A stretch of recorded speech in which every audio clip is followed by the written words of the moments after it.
Something feels normal, until you look closer. Take a look at this world map. Africa is right there, Europe above it, Greenland up north. At first glance, nothing seems unusual. Everything looks exactly how we've always seen it. But what if I told you this image is misleading? What if, for generations, the world has been looking at a version of Africa that is not entirely accurate? Because the truth is, Africa is far bigger than it appears on most maps. And that changes everything. If Africa's story matters to you, take a second to like this video so more people can see it.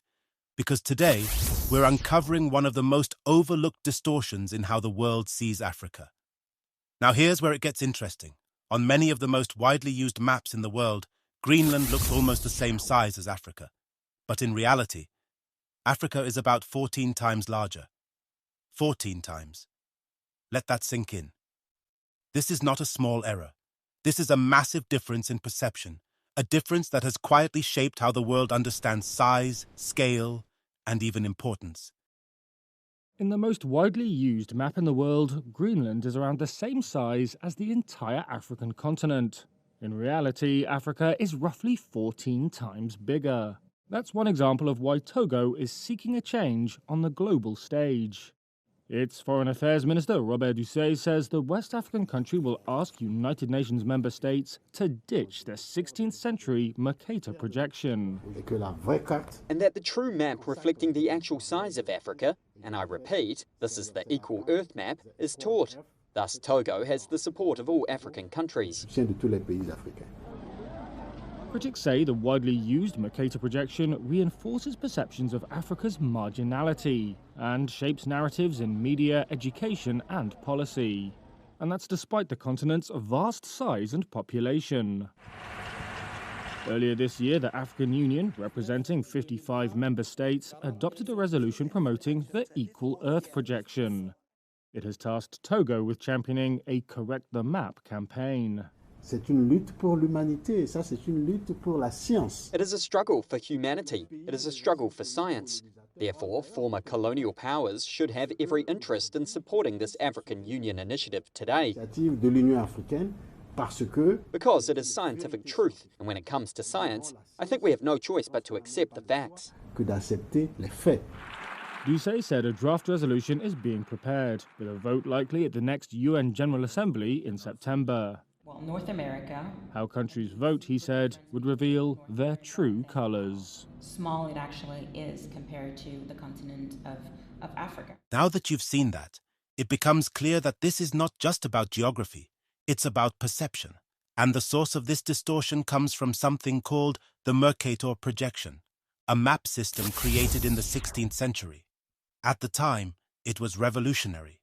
It allowed sailors to navigate the world more easily by preserving direction. For navigation, it worked perfectly. But there was a problem, a very important one. It distorted size. The closer a region is to the equator, the more it is reduced in scale. The farther north or south it is, the more it is stretched. And Africa, sitting right along the equator, became one of the biggest victims of that distortion. Meanwhile, regions like Europe and Greenland were expanded far beyond their actual size. And over time, this version of the world became the standard. It was printed in school textbooks, displayed in classrooms, used in global media, repeated so often that people stopped questioning it. It became normal. But normal doesn't always mean accurate. And when an inaccurate image becomes widely accepted, it doesn't just inform people, it shapes how they think. Quietly, consistently, over generations. Now let's talk about reality. Africa is not just large, it is enormous. With a land area of around 30 million square kilometers, Africa is the second largest continent on Earth. But numbers alone don't always make people feel the scale. So let's break it down in a way that makes it real.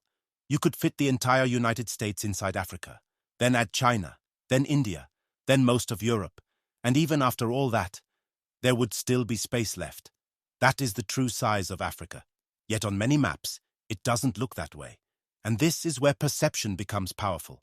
Because when something appears smaller, it is often treated as smaller, less central, less influential, less important. And over time, that visual impression becomes part of a larger narrative, a narrative that shapes how people see Africa's place in the world. But here's the truth. Africa has never been small. Not in geography, not in history, and certainly not in potential. Today, Africa is home to over 1.4 billion people. It has one of the youngest populations in the world, rapidly growing cities, expanding industries, and vast natural resources. This is not a small continent. This is a major global force. Now this is where the story shifts. Because Africa is no longer simply accepting this distortion, countries are beginning to push back, and one of the most vocal among them is Togo. Togo has taken this issue beyond classrooms and into global diplomacy. Its leaders are calling for a change in how the world represents geography. Specifically, they are pushing for a shift away from the Mercator projection and toward more accurate alternatives like the equal Earth projection. A projection designed to reflect the true size of continents more fairly. This is not just a technical adjustment. It's a statement about truth, a statement about representation, and a statement about how Africa wants to be seen. What makes this even more significant is that Togo is not standing alone. The African Union, representing 55 countries, has already supported this initiative. Now, discussions are moving toward the United Nations, a global platform where this issue could be debated and potentially adopted. And how countries respond to this proposal may reveal something deeper, not just about maps, but about perception. Because accepting a more accurate map means accepting a different image of the world. So why does this matter? Why should anyone care about how a map is drawn? Because this is not just about geography, it's about perception. For centuries, Africa has often been viewed through a limited lens, a lens shaped by outdated systems, incomplete narratives, and visual distortions like the ones we've explored. And while a map may seem simple, it quietly influences how people understand the world.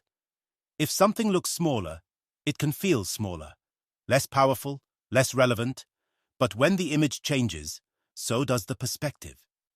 And that shift can be powerful, because when people begin to see Africa differently, they begin to think about it differently.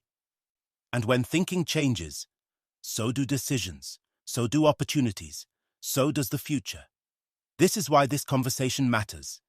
It's not just about correcting a map, it's about correcting perception. It's about aligning the image with reality. Because the truth is simple. Africa has always been vast, always been significant, always been central to the human story. The difference now is that the world is beginning to look again, and this time, the picture might finally match the truth.